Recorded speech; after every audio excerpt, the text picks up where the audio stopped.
everyone, I'm Kirsty if you're new here, and this is the first year of the Aurelium Academy.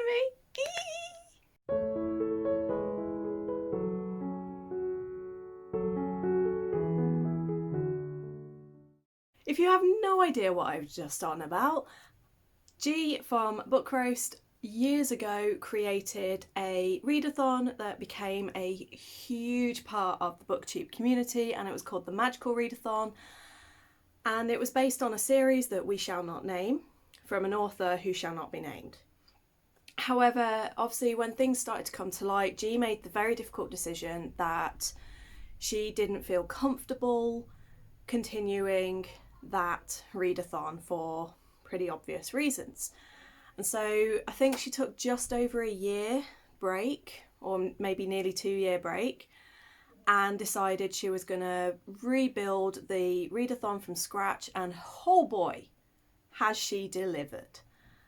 This thing has been incredible. Last September, I can't remember the world, but we were introduced to this whole new world that's got loads of different regions, and at the centre of this world is the Aurelium Academy, where people can go to learn magic and decide on what careers they want to do once they have finished school. And we kick-started in September with the sort of smaller readathon. It was a month long, but it was basically to get ourselves prepared and build our characters.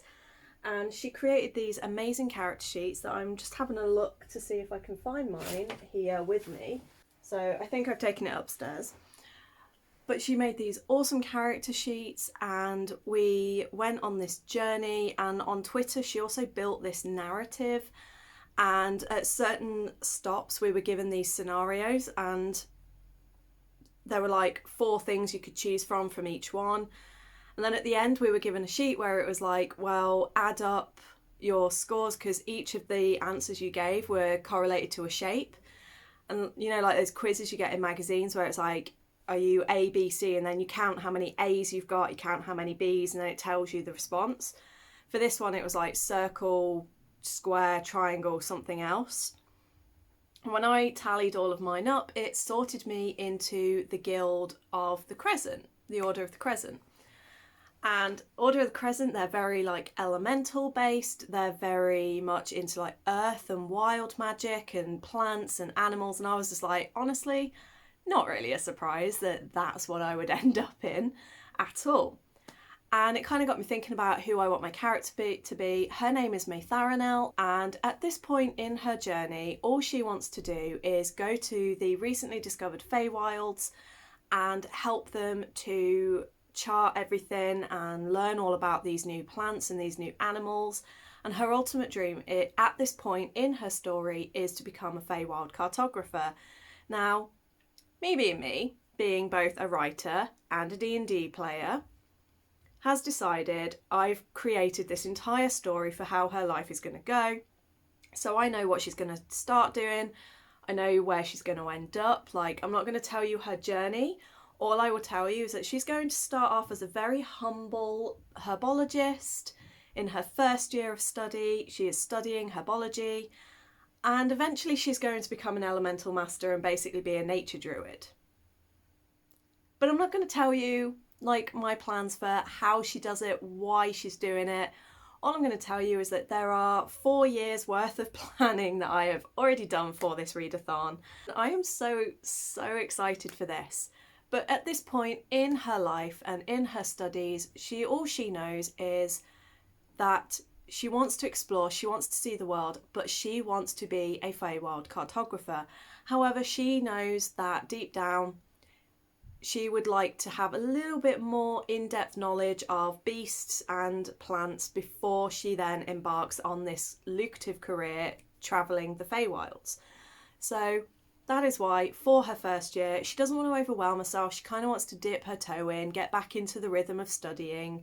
So she has chosen herbologist for her first year of study.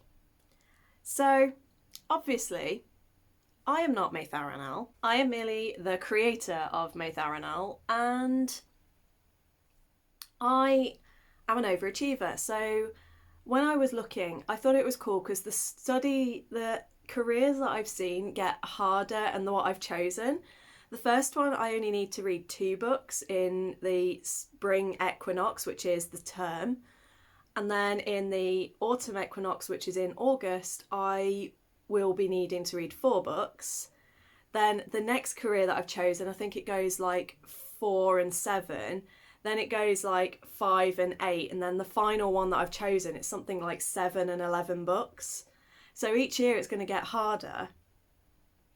But me being me, I know I'm going to read more than 2 books in April. I've decided that even though I've got my set ones that I need to do, I've actually planned out every single subject.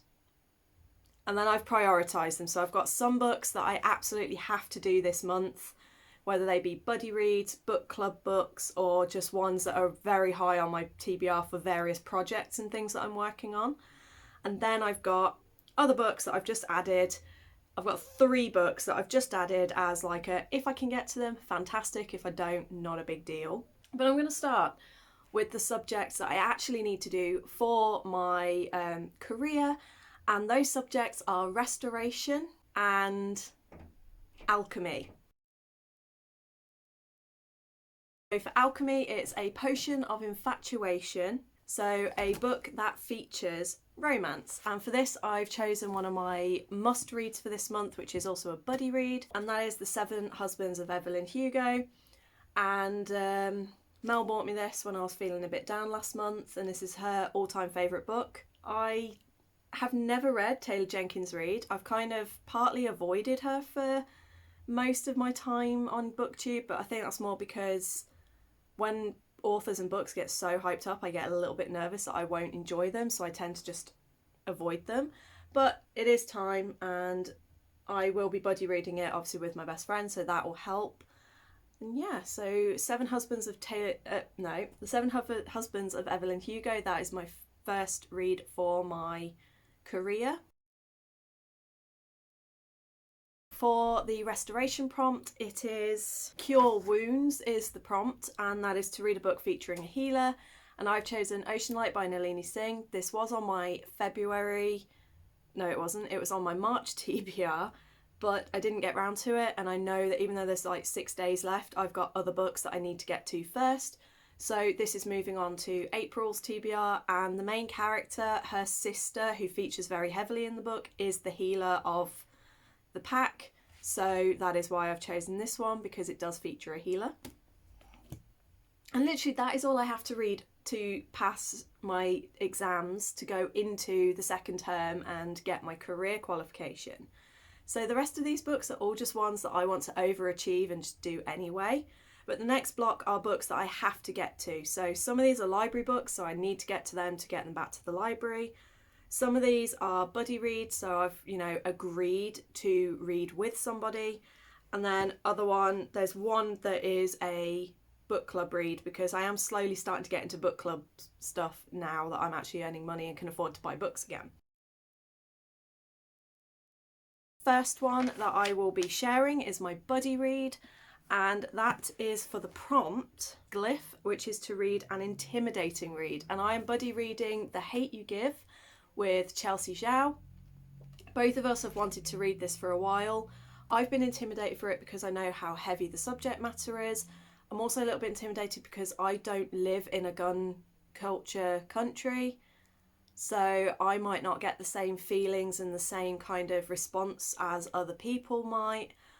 And it's just that's been the main thing that has intimidated me with this. I have been putting this one off for far longer than I should have, so I will finally be getting on and buddy reading this with Chelsea.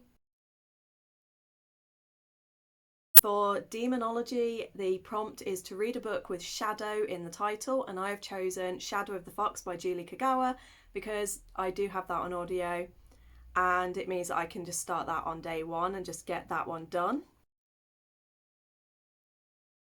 For this one, it's The Basics of Air Dynamics, which is to read a book that is under 100 pages.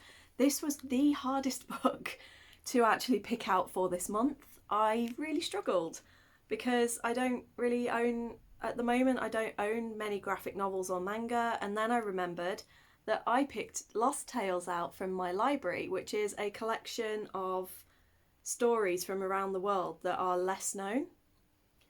And so it's only 78 pages or 80 pages. So that was pretty perfect. Next up, I have The Art of Illusion, which is mirror image. So it's to read a book featuring a trope you like. I have chosen for this one The Snow Song by Sally Gardner. And I've chosen this one because the trope that I've seen in it, it looks like it's a girl who loses her confidence and loses her abilities to believe in herself, and as well as her voice. And it's that story of trying to get things back and getting some strength and belief in oneself. And that is a trope I've discovered I absolutely adore. Someone taking back their power, growing into themselves, and realising that actually they are not happy with the way things are and they want to make a change. Which is a schematic library to read a book with an earth setting. So for this, I've chosen Rivers of London by Ben Aronovich? Yep, Aronovich. This is one that I've seen everywhere, loads of people talk about, but I haven't really seen in recent years. It's one that I saw quite a lot a few years back. So I was like, well, I've seen it every bookstore I go into, it's there, and there's like loads of them, and it has piqued my curiosity. And it's kind of got a blend of crime and fantasy, which I've read a couple of those in the last year and enjoyed. So I'm going to give this one another go. Not another go, a go. The topic is formation of claws, and it's to read a book with a creature or with claws on the cover. And I have chosen Nettle and Bone for this because it has a chicken on the cover. And chickens have claws. They might be teeny tiny and don't do a lot of damage, but they do enough damage and they are claws. So I've chosen that as my shape-shifting book. The other arc that I've chosen is for Spells and Incantations, which is to read a book that features either short stories or a collection of essays. And I've chosen The Path to Kindness, which is a collection of poetry essays. So it's got poetry and it's got essays in there, from my understanding. And so again, it's quite a short book, so I should be able to get through that quite quickly. But it is a collection of essays on kindness and finding happiness. Final of the must-reads, we have the Mooney Book Club book of the month. It's for the law class, which is to looking at mythology, and so it's to pick a book with mythology inspiration, and I've gone for Lore Olympus because that is the book club book of the month. And for Lore Olympus, I don't actually have the book, but I do have a Webtoons subscription. So side note, if anyone knows any really good Webtoons other than Lore Olympus and Midnight Poppyland, let me know. And yeah, I've not actually read it before, so I don't actually have to buy a book for that one, which is quite nice. We have Psionics and Divination, which is clairsentience looking into the future, so it's a book set in the future. And for that I've chosen Wolf Rain by Nalini Singh, which I'll have to read after Ocean Light because it's the next book in the series. And for this one, the entire Psi Changeling series is set about 100 or so years into the future, or about 80 years in the future, so it is set in the future and it's set on Earth, which is awesome. For Conjuration, the prompt is A Conjuring of Light, which is also a V. Schwab book, and it's to pick a book with a source of light on the cover. I will not get this finished in any way, shape or form, but I'm hoping to at least make a bit more progress. But I'm going with Our Violent Ends by Chloe Gong because it has fire, and fire is a light source. But I'm not expecting a lot from that, and I don't expect I'll even get to this, but it's nice that it's on the list, so it'll be in the forefront of my mind to get to. Next up is Astronomy, which is Asteroids and Comets, to read the book at the top of your TBR list. And for that, I'm going to finally get to The Love Hypothesis by Ali Hazelwood. If you've been on my channel, you know that I've been a bit reluctant to get into this one because of the whole Star Wars retelling. Like, it's a Star Wars based fan fiction, and I'm not really sure if I'm really into that, even though it's not, and it's been changed. The fact that I know that that's where it's based on, I don't know, it just makes me go a bit, meh. I've been a little bit reluctant, mostly because of the hype, also because of how it came into being, and also because I'm scared of romance still. I've still never really found a romance. I don't think I've ever given a romance 5 stars and absolutely loved every second of it. I've come close, but I've not quite found a perfect one yet, so I'm scared. But I'm also looking forward to maybe getting into this one. My final book for this readathon is for animal studies, which the prompt is Pegasus to do a quick read, and I'm going to read The Alchemist by Paulo Coelho. And this was gifted to me a couple of weeks ago by Clumsy Charlotte. And if you watch my vlog from last week, I believe it was, I actually cried when I opened it because of the kindness and the generosity. And this is a book all about dreams and hopes, which I'm currently in that process of.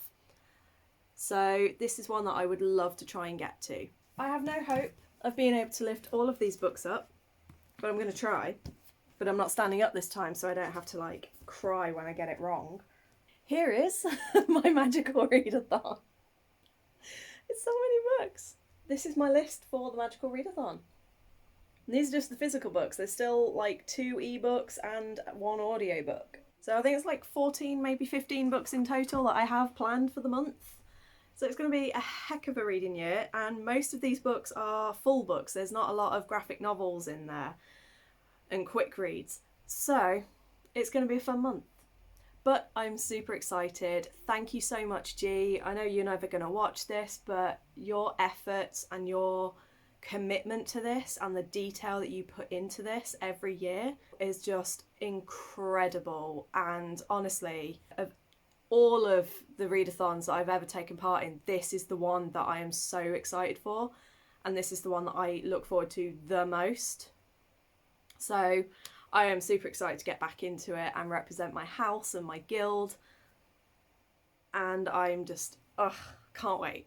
I would say my most exciting one that I am like super cannot wait to get into. I mean, I actually feel a little bit like with most of these books, like I'm just a bit whatever. I think Seven Husbands is probably the one that I'm most eager to, because I'm looking forward to reading it with my best friend, and I'm looking forward to finally getting into a Taylor Jenkins Reid book and seeing what all this hype is about regarding her. But I'm also really hoping that I can get through all of my must reads so I can get onto The Alchemist, because if I don't get to that in April, that is the first thing I will be reading in May. But yeah, that is my reading wrap up. And let me know in the comments, what book are you most looking forward to reading next month, as well as if you are taking part in the readathon, what house are you in and how excited are you to finally be getting this, because personally I think it is amazing. The level of detail is just and it's like, as I said, it is my all-time favourite readathon that I've ever done so far, and I think by now I've probably done about 16-17 readathons, but this one always comes out on top. In the meantime, I hope you're good, I hope you're staying safe, and I hope you're enjoying your prep, whether it be for the magical readathon or any other readathon or just whatever you are reading for next month. And I will see you next time. Bye!